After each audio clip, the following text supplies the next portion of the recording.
Hello, and welcome to Capes and Coffee, your quick and nitty-gritty look into all things real-life superheroes.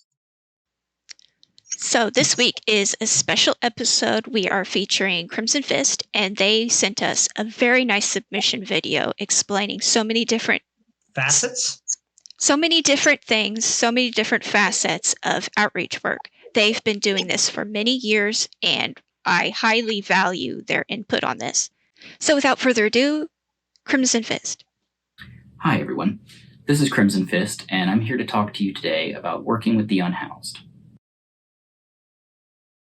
Now, outreach is not a new concept in the superhero world. It's something that, we've been doing for a long time, and honestly, we've gotten pretty good at it. But there's always room for us to improve. And so with that in mind, I'd like to present a couple of tips today that, whether you're just starting out or whether you've been doing this for a very long time, might help you take things to the next level.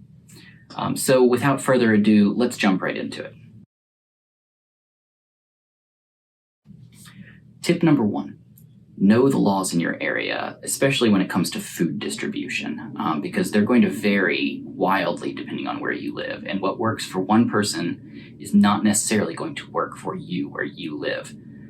Some places have very lax laws where you can essentially distribute food however you'd like and in whatever manner you'd like. And other places are a lot stricter about it. Some places require you to have food handling licenses, and still others just straight up ban you from passing out food to people. So it's always important to know the laws in your area and to, work accordingly to do what you need to do without getting yourself in trouble. And equally important is to continuously check back up on those laws because they do change all the time. We have Supreme Court decisions that overturn feeding bans and vice versa on a yearly basis. So always look into the laws in your area. Tip number 2, make a budget and stick with it.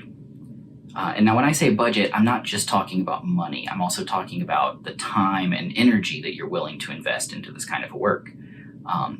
Because the goal here should be consistency. Yeah, you want to be doing this on a regular basis, not doing one outreach and then, later, whenever you're able to do another outreach. You should be doing this, an outreach every week or an outreach every month or whatever fits into your budget. But you should be aiming to do this on a schedule and consistently so that the people who are in need of help can have stability and actually rely on that help to come to them in order to help them transition to a better life. So set a budget and stick with that budget. Tip number 3, bring the right foods for the job. It's always important to remember when you're working with the unhoused that, they don't necessarily always have access to dental care or to health care. And so you're going to run into people who have sensitive teeth or who have digestive issues and things like that.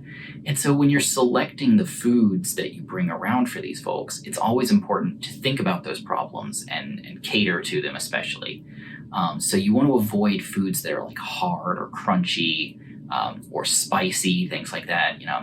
Anything that's going to potentially give somebody, an upset stomach or hurt their teeth to eat should always be avoided at all costs.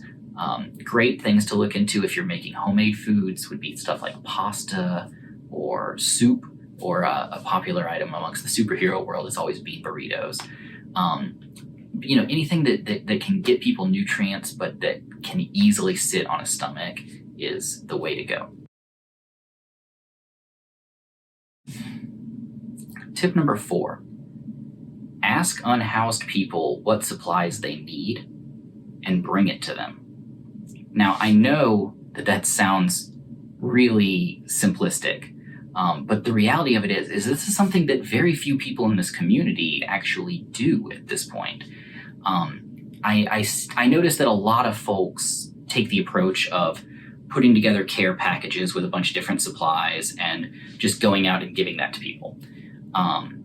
And I don't see a lot of people wondering after the fact of, did that person need everything that was in that care package? Yeah, because you have to remember that more than likely, depending on your area, you're not going to be the only person helping the homeless. There's going to be other organizations. There's going to be other individuals who are out, passing out food, passing out hygiene stuff. And it's very possible that a person you run into already got fed earlier in the day or already got supplies earlier in the day, and they just don't need the stuff that you're giving them. So in order to become the most efficient at what you're doing and to not waste your time or waste your energy or waste your money, ask them what they need and start using that knowledge to plan for the future and start, making sure that you're bringing things to people that they're going to get use out of. Tip number 5, and this kind of calls back to something that I said in the last tip, but always remember that you're not alone in this work. There's a very high probability that no matter where you live, there's someone else, whether it's an organization, whether it's another individual, who is helping unhoused people.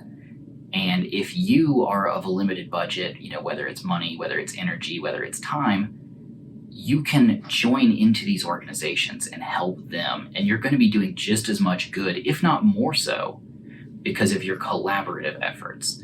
So never be afraid to reach out to these organizations and say, hey, I want to help. What can I do to help you? All right. Well, there you go, folks. An entire excellent 9-minute explanation of all the tips and tricks that Crimson Fist knows about how to go out and do proper outreach work. We really love it. We really love you, Crimson Fist. Thank you for submitting everything. And if there are any other RLSHs in the community who have had great experience with the various topics that we're going to be talking about on the show, we'd love to hear from you. We'd love to include you, to feature you on this show. This is a community that is for and by you. I don't know what that means, for and by you, but I said it. Right. This show is all about how to do this effectively, tips and tricks. And it's a it is a crowdsourced effort. It takes all of us. Everybody knows something somebody else doesn't. That's why it's so important for us to get these submissions and those tips and tricks from people who are experienced, who have been doing this for years. Now, understand, we can't take every single video submission that we get and just put it on the channel, but we're going to try to get as much input from other RLSHs in the community as we can as we go along. If you have an idea for a subject that you would love to see covered in a future episode, please contact us or message us in the comments below. We will find experts in that topic. We can't do every single topic, obviously, but we will do our best to find experts in that topic and have their information posted, much like what you saw just now. But that'll do it for now today at Capes and Coffee. Please let us know what piece of advice stuck out to you the most, or send us any questions that you would like to see answered in the comments. If you haven't already, please like this video, subscribe to the channel for all content related to RLSH talk, share with your friends, ring the bell to be notified whenever we upload any new content. And until next time, stay super. Woo!